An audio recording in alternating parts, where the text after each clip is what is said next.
Okay, so meron ako dito isa pa. Okay, pahabol na lang. Tingnan natin to kung paano. Itong ganito guys, kasi maraming nahirapan dito talaga snap. Okay, so ganun pa rin naman yung rules guys. Same rules ang applied. Okay, so urong lang natin to.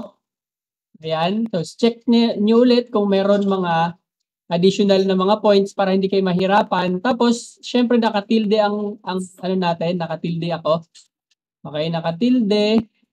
Tapos, para i-check ko kung meron pang mga additional points. Okay, so dito lang natin i-snap. Paano yung mga nasa gitna? Okay, add point lang ako dito guys. Okay, so ito, urong. Check natin dito. Okay, so ito, urong, idikit ko doon. Tingnan nyo lang yung green mga lines guys ha. Tapos dito guys, mag-add point ako. Ayan, so isa-isahin ko tong add point na to. Okay, since hindi ako nakagamit ng repair kasi pag ni-repair ko to guys, mapuputol yung ibang layer. Mawawala. Okay, so ang gagawin natin dito guys, add point tayo dito. Okay, kasi nga repair nga siya, 'di ba? So mapuputol yung ibang mga lines. Mawawala yung ibang layers pala. Okay, so para maiwasan natin yung ganito, halimbawa meron din meron butas sa gitna, mag-add points lang kayo guys. Tapos i-drag nyo lang. Ayan, so hindi ko naputol yung layers niya. Okay, so madali lang siya guys. Kapag i-apply lang natin to. Okay, so ganito, group ko lang tong area na ito to check kung wala siyang error. Okay, so good. So next, ito naman, itong group na to. Ayan, so kita nyo guys, kapag nakatilde tayo, kitang-kita nyo kung saan yung may gap. Okay, so sa susunod na mag-task tayo ng ganito guys, alam nyo na paano diskarte yan ha. Ayan, tapos group lang natin to, walang error. Okay, so i-group ko na siya lahat. And then hold ako ng shift dito guys ha. Hold ako ng shift para makuha ko lahat. Okay, so yun na yun. Okay na yun.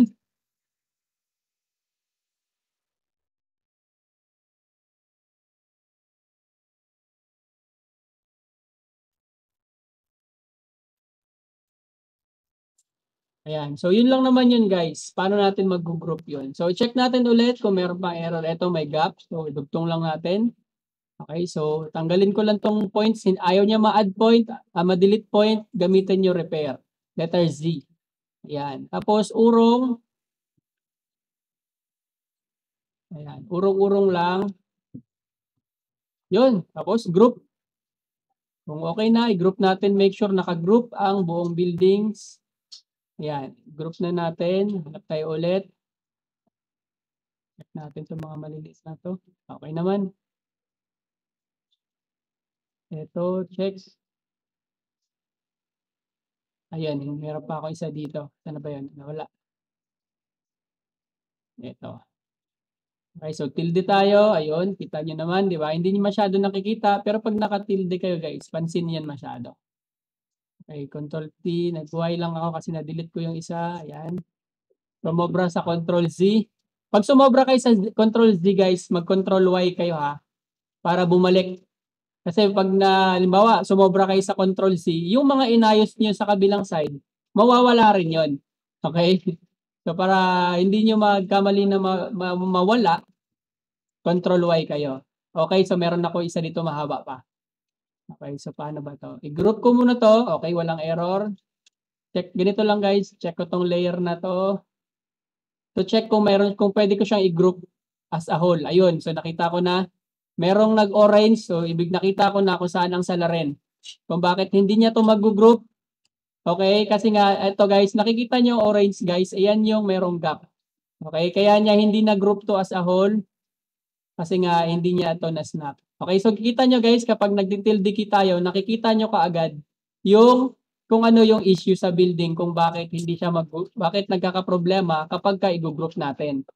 Okay, so yun lang naman yun. Yan, yung dito maraming nahirapan guys, yung mga gitna. Add point lang guys, kasi pag i-X natin yan, mabubura yan.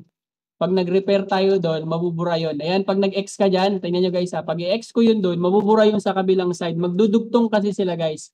So ang mangyayari, mawawala yung layers mo.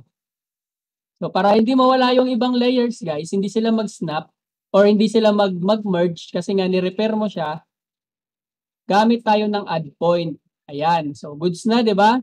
Naka-layers. Oops, teka lang. Lumampas ako. Naka-layers pa rin sila, guys, ng hindi, ay, tawag doon. Naka-group sila na hindi nasisira yung mga layers. Okay, na-gets natin, guys. Okay, may limitation din yung repair tool na ginagamit natin. Pagka wala siyang mga layers, okay lang yon. Okay? Pero kapag ganito, kagaya nito na by layer siya, so hindi lahat is applicable yung paggamit ng, ano ba tawag doon? Repair. Yun. So mag-ano lang tayo doon, add point lang tayo. So, check natin kung mayroong butas, mukhang wala naman. Ito lang, ito.